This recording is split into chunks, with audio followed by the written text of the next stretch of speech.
It makes me laugh when unbelievers refuse to accept God, but they love to use natural remedies when they're sick. It's like someone saying, I refuse to accept God, but I love the wilderness. I love the sunshine. I love the wildlife, but I refuse to accept God. God didn't create it, but, you know, it's a hypocrite. It's too fantastic. It's too well organized to be a mistake, to be an accident. This world, nature, it was all created by the hand of God. It's organized by the seasons, the weather. And at the same time, it's free. It's free to everybody. The world is free. The world has a free will, just like people do. It's been set up to run in a certain way, but then there's freedom within nature. Nature, animals, plants, it's all free. They can grow this way, they can grow that way. God doesn't tell a tree which way to grow. It's just like us people. We are free. We've got free will, according to what's right and proper, the laws of nature, a man and a woman. We've got freedom to do as we please. We're set up in a certain way. But we've got freedom to, that's the meaning of life. This is the way it is. But people want to go against what is natural and what is acceptable in the eyes of God. Why is it that nature and wildlife stick to what's correct and what's right? They've got the instincts, the animals. No one tells them what's right and wrong. They've just got the instincts. They know. They've got the innate sort of way of behaving and living. They know what's right and they know what's wrong. Nobody told them. Even the animals, they know. But humans, we're supposed to know better. With the levels of intelligence that we've got a free will. You would expect that we would come closer to God with the knowledge that we've got, with the intelligence that we've got. You would expect we would come closer to God. We would accept God as our creator. You would think that. You would think that someone with intelligence would naturally lean towards, they would use their own logic and they would work out what's the truth. I worship God. But no, we've gone the other way. You would think that we would know that the world didn't create itself and all of this didn't just happen by accident. Someone said in the comments, it's so beautiful the places where you walk, meaning me, and where you park your car. Because in my country, there's too much concrete. And I fully understand what she meant. If you think of the Tower of Babel, or Babel, that was an act of rebellion. That was after the flood. That was people wanting to go against God, wanting to go against what God had created for people, because they thought they had power. They thought they had the power to challenge the order of things, the way God had created things. They thought if they made this man-made construction, this tower, then they could rise above God. They could be higher than God. They would know more than God. Satan again.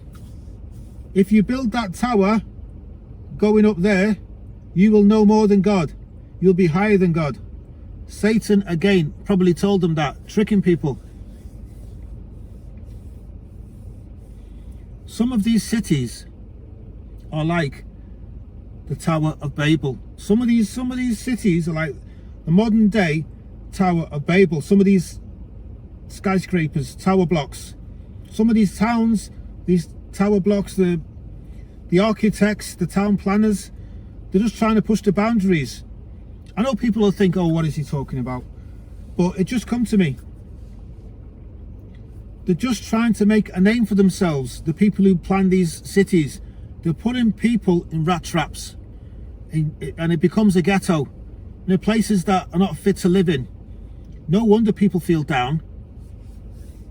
The only thing they care about is their own pride and selfishness. The people who make these cities, these concrete jungles, they're just trying to make a name for themselves.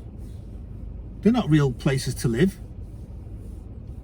It was never enough for them to build nice communities for people, you know, so that they're not isolated in tower blocks. That was never enough. That was never good enough. They wanted to put people, it's like a captivity, put them in monstrosity buildings. Why is it that every single thing of beauty that God has created, it always gets messed up or ruined? Why is that? And everything that stands for the truth is not accepted. It's not acceptable. It's got to be altered. It's got to be messed with. I was just wondering why. It's like humans are never satisfied with the way things are. It's like man always wants to make things better, different, as he thinks better, but he makes things worse. Messing around with the natural order of things, the way God created people, the way God created nature, the world. I'll tell you, there's definitely an inborn wickedness to humanity. A rebellious, disobedient. It's never satisfied. It always wants to change the balance of things. Tinkering and messing. Even if things are going well, that's not good enough. It's got to be changed for change's sake. Just to show who's in charge. It's an ego thing. That's what it is. Who do you know has the biggest ego? Who do you know has the biggest ego? It's a power thing. Common sense goes out of the window and evil takes over. The people from poorer countries seem to be more on fire for God. This is another thing I've noticed. The people who've never had much, they're the ones who seem to draw nearer to Jesus than compared to people from rich countries, because they prefer to rely on God for everything. They've got simple lives. The people from richer countries think they don't need God. They think they've got everything they need. Even the kids that have grown up in the rural backgrounds, simple backgrounds, simple environments, they've got so much more skills in comparison to the kids that's grown up in the cities. It's like night and day. What those kids know, who's grown up in the forests, in the fields, by the rivers, they've learned so much, because nature will teach you things.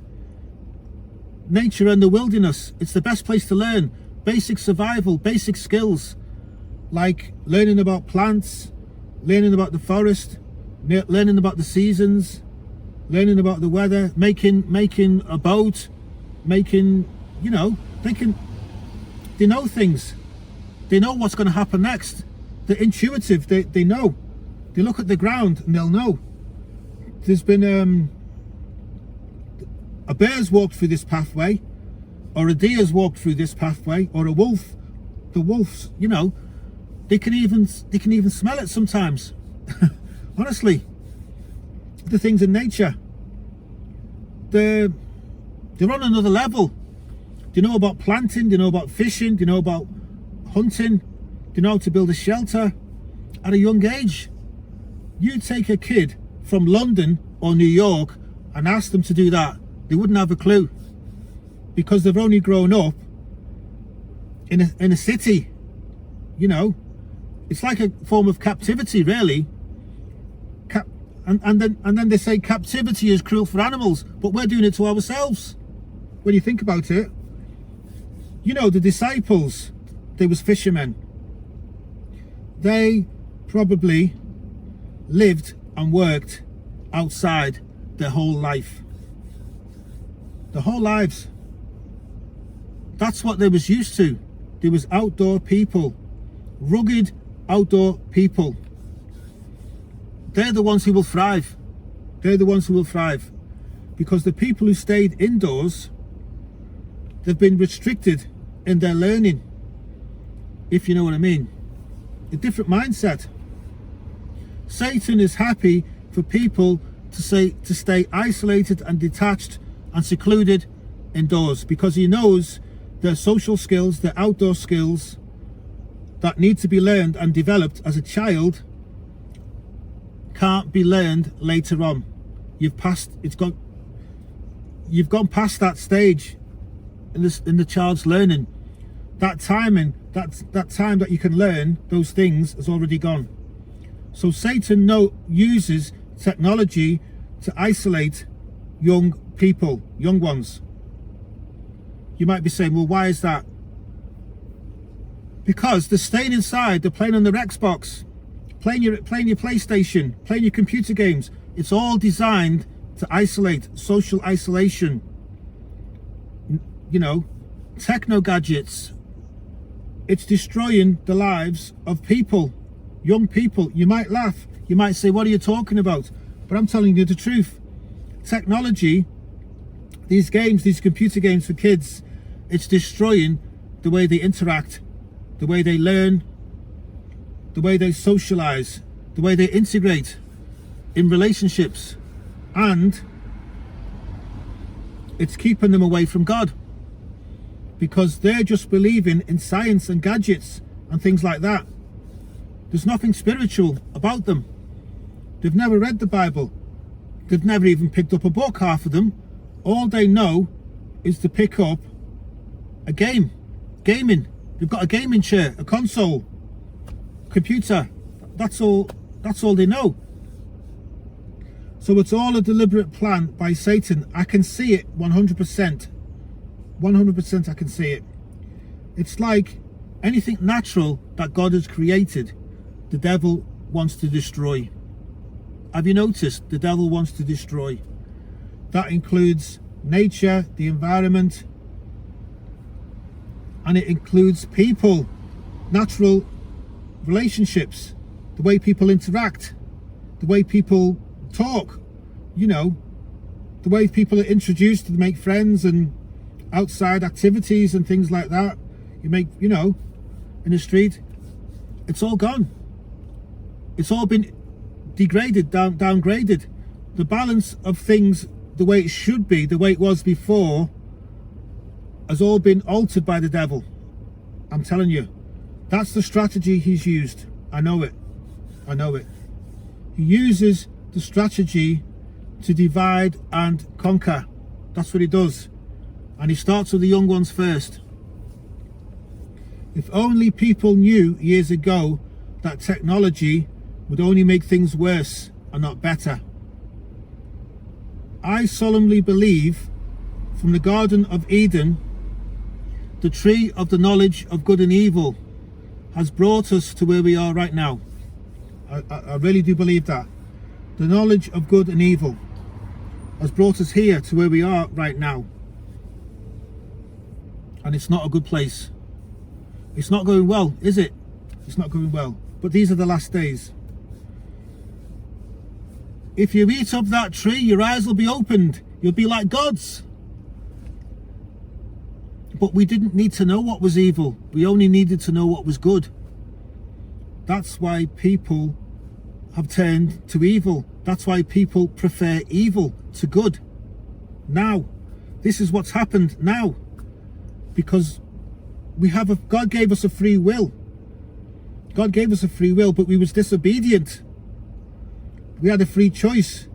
Which way do you want to go? Do you want to listen to me, or do you want to eat from that tree? Do you want to go out into the world and make yourselves gods, or do you want to worship me? And then you want to be someone who thinks you've got all the answers, that you know everything. You can never know as much as what God knows. You can never ever know. You can walk around thinking that you've got all the answers, but you will never ever know. Well, not even artificial intelligence, not even these supercomputers, nothing will not even have a fraction of what God knows. This is the mistake what people make. They're happy in themselves. They think they don't need God. This is the biggest mistake that people can make. If only people knew years ago that technology would only make things worse and not better. You can put me in a log cabin with a real fire in the middle of a forest in the middle of winter, and it's snowing as well, and that will be the best thing for me. No people around, just me in that log cabin with that fire going. That would be great for me. Praise God. Not forgetting a cup of tea. My friends, I think I'm going to end it there. Thanks for listening. Thank you for listening. I really do appreciate it.